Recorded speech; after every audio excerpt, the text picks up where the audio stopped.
Sala de Redacción. ¿Qué tal? Bienvenidos. Estamos en la sala de redacción del Tiempo, Casa Editorial y City TV, y como siempre con un programa más de este sistema informativo, programa de opinión dirigido por Marta Beltrán. Y hoy analizar un tema clave. ¿Cómo está la salud en Bogotá a partir del sistema que tenemos y de todos los problemas que hemos venido recibiendo durante los últimos años de la administración del gobierno Petro? ¿Qué sigue? ¿Para dónde vamos? Pues eso se lo vamos a preguntar inicialmente al secretario de Salud, doctor Pérez, bienvenido. Bueno, muy buenas tardes a Eliseth, Mauricio y a toda la ciudadanía que nos escucha y nos ve. Bueno, la salud en Bogotá y en Colombia está en una situación compleja, pero no hay que llorar, hay es que trabajar, definitivamente, porque los ciudadanos no tienen la culpa, los ciudadanos tienen que encontrar una solución y esa es nuestra tarea, esa es la tarea que nos corresponde. Bueno, tengo esa frase me quedó, no hay que llorar. Bueno, Eliseth Martínez, periodista de este sistema informativo de City TV, bienvenida también a la sala de redacción con nosotros. Mauricio, secretario, muchísimas gracias por este espacio y la idea es esa, que podamos hablar qué es lo que está pasando con el sistema de salud en Bogotá y lo que tanto pues apremian los televidentes. Pues hay dos puntos clave para empezar a analizar este tema. Y el primero de ellos yo lo quiero tocar porque es el que más le afecta a la tía Rosalba, a la tía Eugenia, a las personas en Bosa, en Ciudad Bolívar y demás. ¿Qué está pasando? ¿Por qué las salas de urgencias están llenas? ¿Por qué no hay entrega de medicamentos? ¿En qué estamos en la salud de Bogotá, secretario? Bueno, efectivamente el ciudadano hoy está sufriendo las consecuencias de todas las dificultades que tiene un sistema de salud en Colombia. Discutíamos fuera de cámaras de que veníamos de una pandemia que tenía pendientes de atención en salud porque todo el sistema se dedicó a trabajar en una pandemia y cuando terminamos la pandemia estaba la enfermedad cardiovascular, estaba la diabetes, estaba la hipertensión, el cáncer y todos esos retrasos que traíamos en la atención y era claro que íbamos a tener unas atenciones pendientes que teníamos que resolver en el sistema de salud. Llegó un nuevo gobierno que primero no creyó en la pandemia y no creía en las atenciones de la pandemia y un gobierno que definió que el sistema de salud no era adecuado y no le convenía y pretendió hacer una reforma, que es válido. Hacer una reforma de salud es lo natural en un sistema de salud. Los sistemas de salud tienen que estar actualizándose porque la población va cambiando, las necesidades van cambiando, somos más viejitos hoy en día. Cambiando, somos más viejitos, hay nuevas tecnologías y hacer la reforma en el sistema es muy natural. Pero usted no puede hacer una reforma del sistema descuidando el anterior.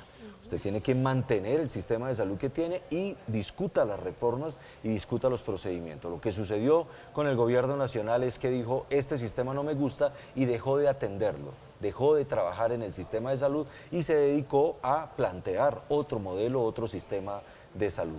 Y eso se ve en las afectaciones y se nota ya efectivamente en las atenciones y las consecuencias que tiene la tía Rosalba y que tiene cada uno de los ciudadanos.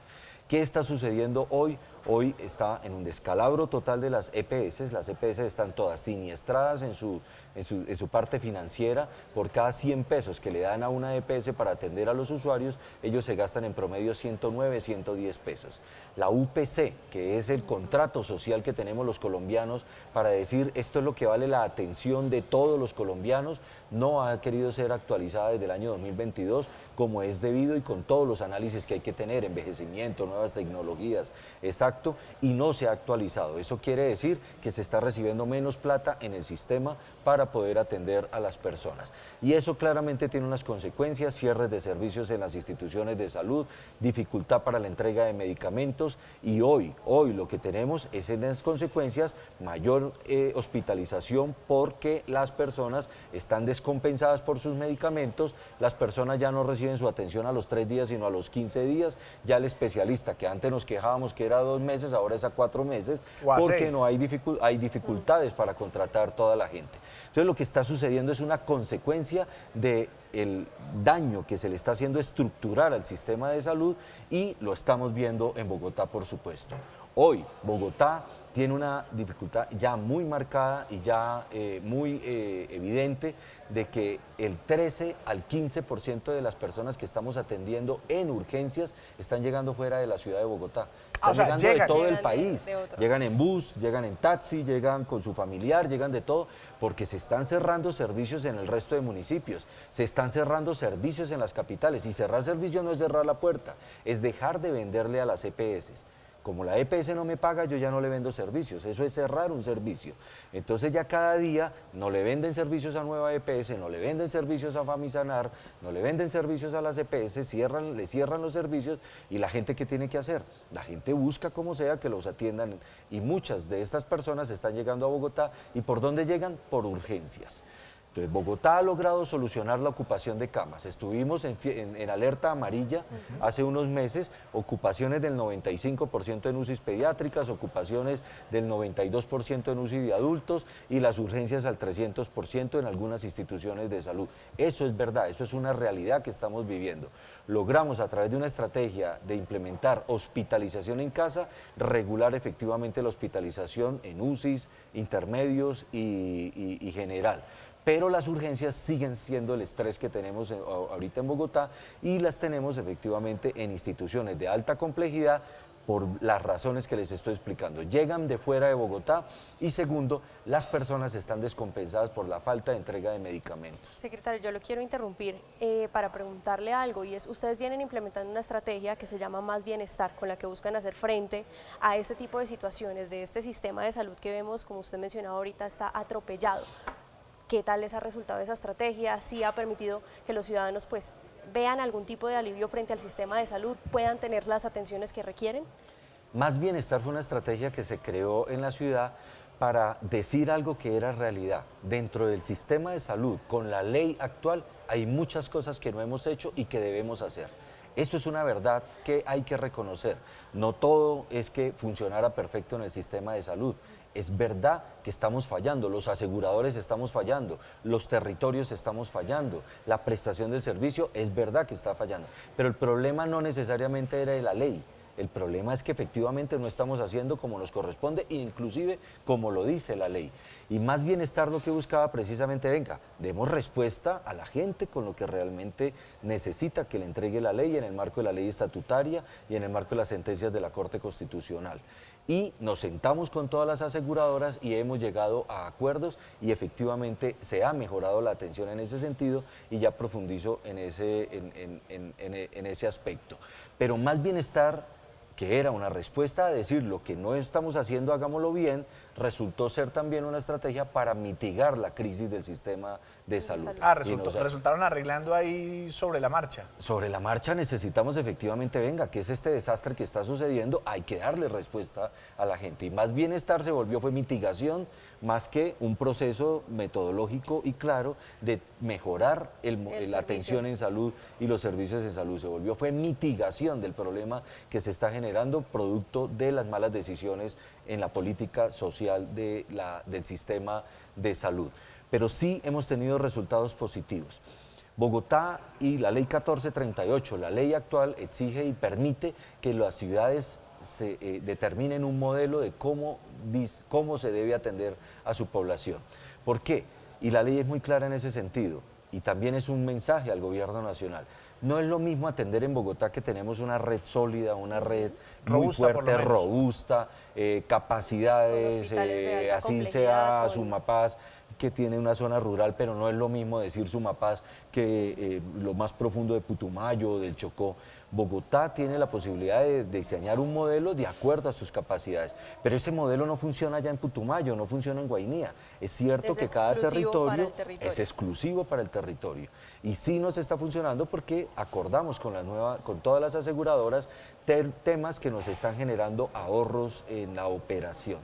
Ejemplo, los equipos territoriales, que nosotros los llamamos gestores de bienestar, le hemos dicho al ministerio, yo no necesito tantos equipos territoriales, yo no necesito tanta gente en el territorio, porque Bogotá tiene capacidad tecnológica para conocer la información de su gente. Nosotros conocemos la gestión del riesgo de las personas porque tenemos fuertes bases de datos, interoperabilidad. Distinto es en los territorios, que no hay distinto es en los territorios, que hay que ir a tocar la puerta, a mirar qué tiene la gente y de todo. En Bogotá sabemos qué tiene la gente y conocemos el riesgo de la gente. Entonces necesito menos personas. Segundo, esas personas trabajan para todas las aseguradoras. En Bogotá hoy, a través de Más Bienestar, los gestores de bienestar que están en las casas ubicando el riesgo, ya no importa si tú eres de Sanitas, de Sura, de Famisanar, de Nueva EPS, de Capital, no importa.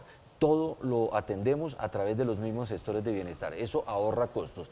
Antes era una EPS con sus gestores, otra con sus gestores y se cruzaban y no sabían qué hacer. Hoy están perfectamente organizados. Segundo, estamos llegando a acuerdos con todas las aseguradoras para que esa capa de atención ambulatoria, si a ti te atendieron los gestores de bienestar, puedes ir al centro de salud más cercano para que te hagan las atenciones. Hoy todavía sucede, no lo hemos resuelto del todo, pero una persona que vive en Sumapaz es justo que por tener Sanitas se tenga que ir hasta Usaquén a que le hagan un examen de sangre, a que le hagan una atención. Eso no es justo. 2 Transmilenios, dejar a los hijos, dejar a la familia, pedir permiso en el trabajo todo el día simplemente para hacerse una atención que le pudimos haber hecho en la esquina en su casa. Hoy estamos acordando eso con las aseguradoras y hemos avanzado significativamente. Y seguiremos avanzando también para las atenciones especializadas, para las urgencias, y es algo que sí hemos podido desarrollar con las aseguradoras.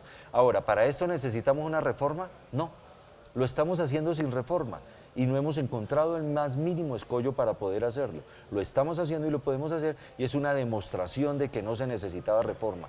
Lo que se necesita es hacer las cosas bien y tener un modelo de ciudad bien definido. Hay una cosa, secretario, que también usted mencionaba hace un momento, y es el tema de los cierres en los servicios, de ciertos servicios en las urgencias. Vemos que en Bogotá ha ocurrido que en muchos hospitales se han cerrado servicios, por ejemplo, como de obstetricia, otros han cerrado el tema de emergencias. ¿Qué impacto ha tenido eso también para la atención en salud de las personas? Secretario. Claramente cualquier cierre nos afecta. Claramente cualquier cierre nos afecta. ¿Por qué están cerrando algunas instituciones las urgencias? Porque por ahí es donde está la puerta de entrada de los pacientes que sin contrato con las aseguradoras entran a una institución de salud para que los atiendan. O sea, la gente viene, se baja a la terminal Transportes de Salito, a la terminal del Norte, se va para una sala de urgencia o para un hospital público para recibir atención que no le dan por cita prioritaria en ningún otro lado, entra por urgencias y ahí hay que resolverle. Hay que atenderlo, la ley exige que hay que atenderlo, pero esa factura nunca se la pagan a la entidad. Entonces ahí me están entrando, yo los atiendo, la ley exige atenderlos sin consideración de qué aseguradora sea ni nada, hay que atender a todo el mundo en urgencias, pero resulta que pasan los meses y no le pagan, y esa persona tiene que hospitalizarle, esa persona necesita atenciones y resulta que la EPS no le paga. Entonces, es decir, que eso es lo que está ligado a lo que tanto dicen las EPS con el tema de la deuda que se tiene con la UPC. Exactamente. ¿Qué hacen las entidades o qué han hecho estas entidades que han cerrado? Cierran la puerta, cortan el chorro, como decimos efectivamente. Hay que cortar el chorro. Para no seguir entrando en esas deudas que las van a quebrar y que las estaban quebrando. Entonces, instituciones como San Carlos, instituciones como la Clínica Roma, instituciones como la Clínica de Occidente, exactamente. Por ejemplo, también. Entonces, ¿qué es lo que sucede? Esas personas que antes iban a esas urgencias, pues ¿a dónde van? Ahora van a Kennedy, ahora van a Santa Clara. Pero Bogotá tiene capacidades, hay que reconocerlo. O sea, la verdad, el impacto de todos los servicios que se han cerrado en Bogotá no nos ha generado ninguna situación crítica que nos deba preocupar. Por supuesto, estresa los servicios y eso hay que manejarlo, pero también al mismo tiempo debo decirles, solo las subredes, puedo hablar de las subredes, han incrementado en 180 camas en el último año las atenciones. Hemos aumentado en más de 80 servicios nuevos en las subredes. O sea, Bogotá está compensando lo que los privados cierran en determinado momento. Y eso las subredes efectivamente lo están consolidando y el distrito ha generado unos recursos muy importantes para fortalecer a las subredes. Lo que pasa es que las subredes arrastran una problemática vieja y muy antigua que no vamos a poder solucionar de la noche a la mañana, pero que sí estamos resolviendo. Hoy tenemos más de 180 camas. Nos han cerrado 60 y hemos abierto 180. Nos han cerrado unos 10, 12 servicios y hemos abierto 80 servicios en las subredes. O sea que compensamos. Antes yo creo que Bogotá hoy tiene más servicios que antes de lo que cerraran esos servicios. Yo le iba a preguntar a propósito del tema. Son dos puntos y espero que lo hagamos un poquito más concreto alrededor de estos elementos. El primero de ellos, ¿en qué tiene razón el gobierno nacional alrededor del sistema que se pueda aplicar en Bogotá? Usted decía ahorita lo de el despliegue de equipos en terreno puede ser una buena idea en diferentes territorios, lo que sea. ¿En qué sí tiene razón? Ese es un punto clave. Y el segundo, las subredes ya tuvieron problema, a una se la intervinieron. ¿Ya se la devolvieron? La subred Centro Oriente, por ejemplo. ¿Y cómo se la devolvieron? Porque esa es la otra pregunta. Por orden. Bueno, a la primera pregunta, el gobierno nacional tiene razón en el diagnóstico, en muchos de los diagnósticos. Como lo dije al principio, hay muchas cosas que no hemos hecho bien, pero que la ley permite y nos obliga a hacerlas bien. Y ahí siempre lo he manifestado, no se necesita una reforma, sino se necesita hacer las cosas bien. Bogotá lo está demostrando en este momento y creo que el problema entonces no era de reforma a la salud, el problema es una visión que tiene el gobierno nacional muy diferente de lo que debe ser un sistema de salud. Y ellos tienen claro que lo que es la educación, lo que es la salud, lo que es la seguridad, por supuesto, lo que es los servicios públicos, no les gustan los privados. Creen que tiene que ser un componente estatal totalmente, 100%, y yo creo que ahí está el fondo de la discusión. Ellos no están hablando de una reforma a la salud, ellos están hablando de un modelo de país donde consideran que la salud tiene que estar totalmente estatizada. Pero la reforma tiene un pago de auditoría a las EPS en donde básicamente les pagarían hasta el 6% por usuario solamente por auditar. O sea, les duplican la plata que entra, pero no tienen que hacer mayor cosa. Pero la verdad, eso, y con Capital Salud, que es con el única EPS donde yo puedo tener injerencia en este momento, no queremos ser gestores, queremos ser aseguradores, porque el aseguramiento garantiza la protección financiera de todos los colombianos. Capital Salud es aseguradora y seguirá siendo aseguradora y la fortaleceremos hasta el último día que podamos nosotros para ser una aseguradora. Nosotros no queremos que Capital sea una gestora, ni proponemos de que ninguna EPS sea gestora. Yo quisiera hacer entonces en ese sentido que por solo auditar me paguen el 6% de todo la UPC, eso es un negociazo, eso es una maravilla, sin responsabilidad, sin riesgo, sin nada, solo auditando por un 6%, esa es la mejor empresa del mundo, la verdad. Y eso no es lo que busca en un sistema de salud. Un sistema de salud como el que tiene Colombia, de riesgo compartido, donde el aseguramiento lo que busca es darle las atenciones a la gente, pero con una protección financiera, eso no lo tienen pocos países del mundo. La gente a veces dice, miren, y el Reino Unido, allá está quebrado el Reino Unido por todo lo que, la forma como está atendiendo el sistema, y la gente tiene consultas a los 6 meses. O sea, el diagnóstico del gobierno es claro, la solución es la que es totalmente inadecuada en mi concepto, y ahí es donde están las discusiones efectivamente. Si queremos hablar de una reforma a la salud, hablemos de salud verdaderamente, hablemos de entender la verdadera atención primaria. La atención primaria no es lo que el gobierno nacional está diciendo de mandar esos equipos territoriales al territorio. Pero hablan de medicina preventiva y eso no se había tocado mucho en las EPS. ¿Pero qué es la medicina preventiva? Según ellos. La medicina preventiva es el agua potable, la medicina preventiva es un aire puro. La medicina preventiva es tener vías para poder llegar a los centros de salud. La medicina preventiva es la investigación y las vacunas. Eso es la medicina preventiva. La medicina preventiva no es sencillamente equipos en el territorio mirando a ver usted qué tiene y no teniendo los insumos para poder atenderlos. La medicina preventiva y la salud pública es trabajar en los determinantes sociales de las personas. Yo lo que necesito es que no se me enferme la gente, eso es prevención, pero para que no se me enferme la gente yo necesito tener vías, buena educación, agua potable, aire puro, capacidades en un territorio. Esa es la verdadera medicina preventiva, esa es la verdadera atención primaria y esa es la verdadera salud pública. Y este gobierno y en la reforma está desaparecida la salud pública, la borran completamente, creen que la salud pública son equipos en el territorio caminando buscando enfermedades. Están muy equivocados. Y una verdadera atención primaria no es barata, es tremendamente costosa porque yo tengo que hacer todas las atenciones previamente para que no suceda un evento adverso y eso es supremamente costoso. Claro. Y ese es un elemento que tienen muy equivocados en el sentido de que la atención primaria me va a ahorrar costos para el sistema de salud para que la gente no se enferme. Eso es totalmente falso, la gente se va a enfermar porque somos seres vivos y nos enfermamos, así de sencillo. Y si vamos a vivir todos más años, pues más enfermedades tenemos en la medida que tengamos más años. O sea que es totalmente falso decir que una buena atención primaria va a ahorrarle costos a un sistema. Lo que pasa es que la atención primaria hay que distribuir los costos con los demás sectores, porque si estamos hablando de educación, cultura, agua potable y de todo, los demás sectores contribuyen a un sistema de seguridad social y a un sistema preventivo realmente. Bueno, entonces está totalmente equivocado el enfoque que le dan en este momento. Y la segunda pregunta me pareció también muy interesante. La subred, ¿se la devolvieron al distrito en qué condiciones?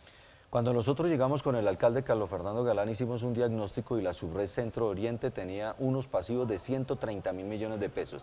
Ya Mucho era billete. un desastre. Sí. Ya era un desastre como la recibimos de la alcaldía anterior. Además Eso que fue un estuvo desastre. intervenida un año y 3 meses. Esa subred el año pasado, el gobierno pasado, sin estar intervenida, hubo unas discusiones entre la alcaldesa, la directora del hospital, de la subred. Eso fue un desastre, la subred Centro Oriente. Y llegamos y le presentamos al superintendente de la época, el doctor Leal, un plan para rescatar la subred Centro Oriente. Y la decisión del superintendente fue intervenir.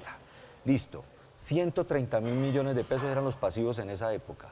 Hoy me la entregaron con 300.000 millones de pesos de pasivos. ¿Duplicaron el pasivo? Duplicaron el pasivo, 300.000 millones de pesos duplicaron el pasivo de la subred Centro Oriente. Encontramos deudas por más de 170.000 millones de pesos con proveedores a más de 180 días. Que claramente al llegar la intervención simplemente dicen nosotros pagamos de aquí en adelante, pero no pagamos de aquí para atrás. Resulta que ni pagaron para adelante como es debido, ni pagaron para atrás. Cuando llegamos efectivamente encontramos esas deudas acumuladas con unos pasivos, pero una pérdida patrimonial, que es lo que más nos ha dolido, que cuando usted le entregan su bien y resulta que me lo entregaron con una pérdida patrimonial de 73.000 millones de pesos la subred. O sea, el valor de toda la subred perdió patrimonio, perdió en su patrimonio 73.000 millones de pesos. Eso nos ha dolido, pero listo. Ya tenemos nuestras 4 subredes y Bogotá ya tiene completa efectivamente sus subredes y como le dije al principio, esto no es hora de llorar, sino hora de actuar. Y el alcalde inmediatamente dijo, vamos a pagar todos los proveedores y estamos generando los recursos. Hicimos una reunión con todos los proveedores, no solo de la subred Centro Oriente, sino con todos los proveedores de mayores de 180 días, incluso de 90 días hacia atrás, de todas las subredes y les propusimos un acuerdo de pago absolutamente a todos los proveedores. Vamos a dejar al día las deudas y vamos a sanear completamente las subredes. El año pasado hicimos una provisión y un fortalecimiento por un valor de 260.000 millones de pesos. Y en esta ocasión, ayer se cerró, aquí le doy la chiva y le doy la noticia, se cerraron efectivamente los acuerdos de pago de aquellas empresas que dijeron hago acuerdos de pago con el distrito por 145.000 millones de pesos adicionales y se cerraron ya los acuerdos de personas que se les debía de 90 días hacia atrás, especialmente subred Centro Oriente, que se firmaron acuerdos por casi 100.000 millones de pesos. Es decir, les van a girar en ese momento más recursos a la subred Centro Oriente. Entonces va a haber un plan de fortalecimiento 2.0, donde efectivamente les voy a girar mayores recursos para que puedan salir adelante. ¿Qué es lo que necesitamos? Necesitamos que las subredes se concentren en el modelo Más Bienestar. Y para que se concentren en el modelo de Más Bienestar, de una operación más costo efectiva, de una operación más eficiente, les vamos a invertir más de 200.000 millones de pesos en tecnología, en equipos. Les vamos a invertir más de 100.000 millones de pesos en mejora de infraestructura y cambio de redes y cambio de todo. Tal vez yo no voy a inaugurar el edificio más grande ni el hospital más grande, pero las voy a dejar al día en tecnología, al día en redes y las dejamos sin deudas en este momento. Bueno, secretario, pero a partir de ese punto yo sí le quiero preguntar. ¿Ustedes creen que la intervención se dio por el tema, el foco casi que se volvió apasionamiento directo del presidente Gustavo Petro con el San Juan de Dios? O sea, intervenir la subred para tener injerencia directa en una licitación ya hecha, ya realizada, ya simplemente aportas de cierto tipo de licencias para intervenir el San Juan de Dios. O sea, ese es el punto clave de la intervención. Le puedo responder porque se lo dije personalmente al presidente en una reunión que tuvimos con el alcalde Carlos Fernando Galán y le dije, presidente, entiendan que la subred Centro Oriente no tiene nada que ver con el San Juan de Dios. San Juan de Dios es del distrito, San Juan de Dios es del Fondo Financiero de la Secretaría Distrital de Salud. La subred Centro Oriente es un accidente con el tema de San Juan de Dios. Así que tengamos la discusión de Centro Oriente por aparte y la discusión del San Juan de Dios por aparte. ¿Y qué le respondió? Pues me devolvieron la subred Centro Oriente. Ah, ahí sí. Ahí sí, ya entendieron, efectivamente, hoy tenemos la subred Centro Oriente y la vamos a sacar adelante, pero también estamos sentados con el gobierno nacional y queremos con el gobierno nacional sacar el San Juan de Dios adelante. Es la voluntad política del alcalde y vamos a trabajar pero se perdieron 10 años con todo lo que se trabajó desde el gobierno de Enrique Peñalosa sobre el nuevo Santa Clara. Entonces, ¿eso cómo queda? Miren, las discusiones de ciudades se tienen que dar en la medida de que las circunstancias políticas también así lo determinen y eso hay que reconocerlo. El Hospital San Juan de Dios tiene un plan de manejo patrimonial, que es el PEN, donde hay una discusión válida, es una discusión y que se tiene que resolver en los estrados judiciales. En este momento ya tiene unas demandas y todo eso, porque en su momento el distrito determinó que esa torre sí se podía tumbar. Y llega el gobierno del presidente Petro y determina que la torre no se puede tumbar. Es una discusión. Nosotros decimos que nosotros distrito decíamos que teníamos la razón de que se podía y la nación decía tener la razón. Eso es lo que está en un momento en un litigio. Pero para la ciudadanía y el distrito invirtió 500.000 millones de pesos en construir un nuevo hospital, que son los que están enredados hoy en esa discusión jurídica. Ya tenemos esa discusión. Ahora, ¿cuál es el mensaje efectivamente? Porque la ciudadanía sí se necesita. El distrito había determinado un hospital nuevo y sí se necesita en esa zona. Santa Clara ya está muy viejo y se necesita efectivamente un hospital nuevo. Estamos de acuerdo con el San Juan de Dios y estamos de acuerdo con el presidente que el San Juan de Dios tiene que volver a operar para la ciudadanía, para todo Colombia. En eso no tenemos discusión. Hay una discusión jurídica que es de abogados y vamos a establecer las estrategias que correspondan para que eso se quede en los estrados como corresponde y en la definición jurídica como corresponde. Pero vamos a establecer una conversación muy clara de lo que se necesita el nuevo proyecto del San Juan de Dios. Y ahí, en ese sentido, como Bogotá es el propietario del San Juan de Dios, pero tenemos una ley, la ley 735 y 2 acciones populares que nos obligan, ojo, nos obligan a sentarnos sí o sí al Ministerio de Salud, al Ministerio de Educación, al Ministerio de Cultura, a la Gobernación de Cundinamarca y al Distrito de Bogotá a sentarse obligatoriamente para sacar el San Juan de Dios. Hay una ley que nos obliga y unas acciones populares que nos obligan. Y en ese sentido estamos sentados y estamos trabajando y vamos a hacer un nuevo proyecto, pero como Bogotá es el propietario del complejo San Juan de Dios, Bogotá ha decidido que ese complejo, el San Juan de Dios, va a ser el eje y el corazón de la política pública de envejecimiento y vejez. Y esa es la discusión que tenemos con el presidente. ¿Usted quiere hacer su torre central, su hospital? Sí, lo va a hacer, pero en el marco del envejecimiento y la vejez. ¿Usted quiere tener unos proyectos en el San Juan de Dios? Con mucho gusto el distrito se va a sentar a trabajar con ustedes, pero en el marco del envejecimiento y vejez. No hay política pública más importante en este momento en una ciudad que en el año 2035, 2040 va a tener un 30% de personas adultas mayores de 60 años. No hay política pública más importante. Y esa es la decisión del alcalde Carlos Fernando Galán, de que vamos a trabajar en envejecimiento y vejez para atender a futuro a la población envejecida de Bogotá, y es la misma realidad para todo Colombia. Así que ahí no puede haber discusión con el Ministerio de Salud y vamos a trabajar de la mano, de forma conjunta, para poder sacar ese proyecto adelante. Liz, usted conoció un informe, para ir cerrando, de la personería alrededor de... Yo no sé si hablarlo coloquialmente como regaños. El Bogotá en foco. El Bogotá en foco, no sé qué. ¿Qué conoce usted? Porque me parece interesante la respuesta, sobre todo en términos de medicamentos y demás. Bueno, secretario, en este informe lo que advierte antes de la personería, y es algo que hemos registrado constantemente aquí en City Noticias, está relacionado al tema de los medicamentos. Muchas personas que tienen que hacer horas y horas y horas de fila para poder acceder, llegan a un punto de dispensario y les dicen su medicamento no está acá, los ponen a pasear por la ciudad para encontrar medicamentos, pero eso se suma a otra serie de problemas también, que no vienen solamente desde el distrito, sino estamos hablando, y lo que usted mencionaba, pues es un tema nacional, una crisis del sistema de salud. ¿Cómo responden ustedes a este informe que entrega la personería y qué acciones está trabajando Bogotá para garantizarle la entrega de medicamentos a la ciudadanía? Correcto.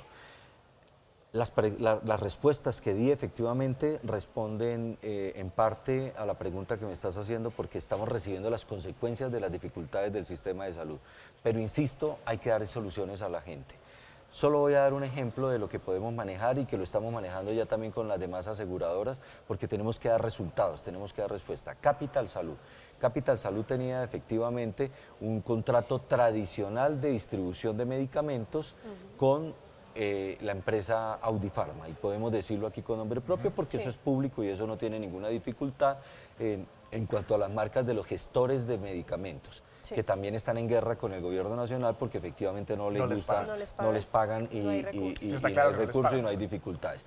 Pero ellos tienen la pregunta es, ¿y entonces si no les pagan ellos tienen que entregar los medicamentos? Ahí viene una pregunta muy compleja. Resulta que Capital Salud hizo un acuerdo con Audifarma, que lo estamos analizando y vamos a medirlo precisamente para mejorarle al usuario la entrega del medicamento. ¿Cómo funcionaba antes? El médico formulaba entregaba la fórmula con lo que necesitaba al usuario, correcto, al ciudadano. El usuario le tocaba ir a Capital Salud a pedir la autorización de ese medicamento. Y con la autorización de ese medicamento se tenía que ir al donde el gestor farmacéutico para que le entregara su medicamento. Capital Salud hizo algo que es muy riesgoso y es lo que se llama riesgo compartido, y Audifarma efectivamente acudió al llamado del distrito y al llamado de Capital Salud. Vamos a hacer una cápita en medicamentos, que eso poco se ve. ¿Qué es una cápita? Yo le voy a pagar 100 pesos por usuario y usted con ese valor me tiene que entregar todos los medicamentos que requiere. ¿Eso es una mini UPC para farmacéuticos? Esa es una mini. Ese es el aseguramiento. Ese es el aseguramiento. Usted se enferma, usted no se enferma. Entonces, con la platica de la que no se enferma, se atiende la persona que sí se enferma y se le da. Entonces, estamos haciendo una cápita de todos los medicamentos y se le entrega efectivamente. ¿Cuál es el resultado para el usuario de lo que se va a empezar a ver? Que el doctor, el médico, va a formular. Y ahí mismo va al y ya no necesita autorización para poder reclamar porque ya está todo cubierto, ya está todo pago. Se va sencillamente donde el gestor farmacéutico y le va a entregar sus medicamentos. ¿Desde cuándo va a empezar a funcionar? Ya está en unos pilotos y ya está funcionando en 2 subredes. Y en las otras 2 subredes en 15, 20 días va a estar ya funcionando. En este informe, perdón, lo interrumpo, secretario, también se menciona el tema de la ocupación hospitalaria y hablan especialmente del hospital de Kennedy, con una ocupación cercana al 300%. Pero en urgencias. En urgencias. Correcto. ¿Cómo estamos en esa materia? ¿Qué tan real es? Pero te termino si hay tiempo de continuar con los medicamentos, porque es fundamental, porque es algo que va a servir para todo el país si esto funciona. Resulta que ahora vamos a tener un sistema que permite, porque es que tenemos problemas y seguimos teniendo problemas con el INVIMA, que no autoriza y es el responsable de que ciertos medicamentos entren al país. Entonces resulta que hoy hay escasez de Enalapril, hoy no se encuentra. Entonces, ¿es culpa de la subred? No, no lo hay. Lo queremos comprar en todos lados y no lo hay.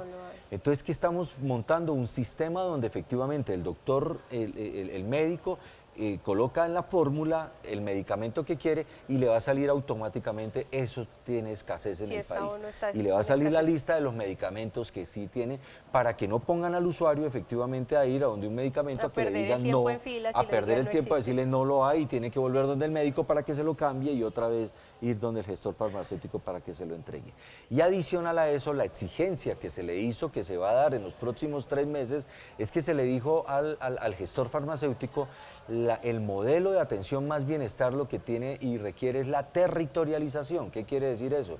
Que usted tiene que entregarle cerca de su casa el medicamento. No, pero eso sí le cambia totalmente la posibilidad a la gente. O sea, entonces, eso se logre. Por ahora llega que efectivamente la persona tiene que agarrar un bus 45 minutos a ir a Audifarma. No, señor. Ahora el que va a 45 minutos es Audifarma, a la casa del usuario si se puede, y dijeron que sí nos van a construir un plan para garantizar que en las unidades resolutivas de las subredes montan las farmacias para entregarlo de forma inmediata.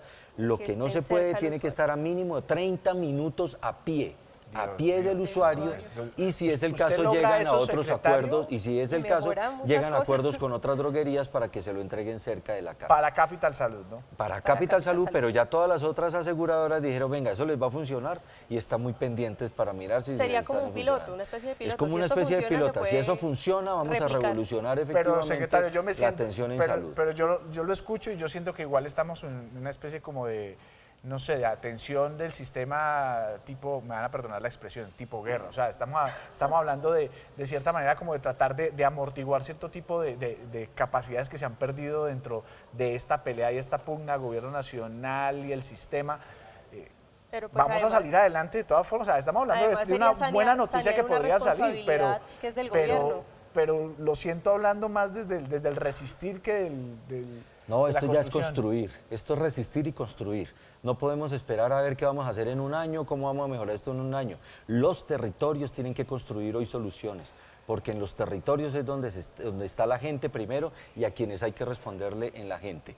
La gente no entiende si es por culpa del gobierno nacional que no tiene el medicamento. La gente quiere sus soluciones y el territorio tiene que darle las soluciones y es lo que le estamos dando en Bogotá. Eso es cierto. Y hay un punto clave que definitivamente pone sobre la mesa el problema. La cantidad de dinero que están teniendo que poner las familias de gasto de su bolsillo para atención en salud, para medicamentos. Para transporte, pues, yo creo que ese crecimiento no lo habíamos tenido desde que es vigente la ley 100. Yo recuerdo de cuando la gente le tocaba hacer la rifa, de cuando la gente le tocaba ir a usted no le tocó, a mí todos sí los familiares y de todo eso. De niño, pero a ti no te tocó eso. De niño me tocó. Eso se empezó a resolver hace 20, 25 años de que efectivamente ya no. Hoy la gente está volviendo otra vez a tener esa dificultad. Hoy la gente, antes en tu casa era la cuota de la casa, la cuota del carro, la cuota de la moto, la cuota de la universidad, todo eso era el discurso de una familia. Hoy desgraciadamente volvió la cuota de la salud. La cuota de la salud. Hoy desgraciadamente en la conversación de una familia otra vez está el gasto en salud. Les doy un dato dicho por la ANDI. En Colombia hay dos modelos para los medicamentos, el institucional, que es el que cubre el sistema, que lo cubre casi todo, o lo cubría casi todo, y el comercial, que sí efectivamente, y entonces la discusión era que el genérico, pero sí, que mire que yo le tengo una marca más buena, y esto, y esa era como la discusión, que siempre decíamos, no se dejen comer cuento, el genérico es bueno, sí. El genérico es excelente, el genérico es bueno, pero esa era la competencia comercial y la pugna comercial. No, yo me voy a ir a comprar un medicamento y se iba a parar la droguería a comprar el comercial, pero era porque tú querías, ¿correcto? Ahora resulta que no. El gasto institucional a nivel nacional se ha disminuido en 2 billones de pesos y el gasto comercial de medicamentos se ha incrementado en 2 billones de pesos. Esos 2 billones de pesos, ¿cómo se llaman? Gasto de bolsillo. Y a la gente le toca ir a comprar los medicamentos en este momento porque el sistema no se los está garantizando. Es absolutamente triste y gracias a los dos por hacer parte de esta sala de redacción de hoy. Me voy simplemente con una reflexión. En este país, en este momento, estamos viendo muy seguido que a las familias les toca hacer rifa para pagar algunos tratamientos, algunos elementos que se tienen que hacer por particular al no tener esa UPC debidamente nivelada y también para pagar el ICETEX. Solamente dejo eso ahí porque son 2 reflexiones que quedan de lo que está pasando en Colombia. A ustedes gracias por estar en esta sala de redacción. Estaremos dentro de 8 días en un nuevo capítulo.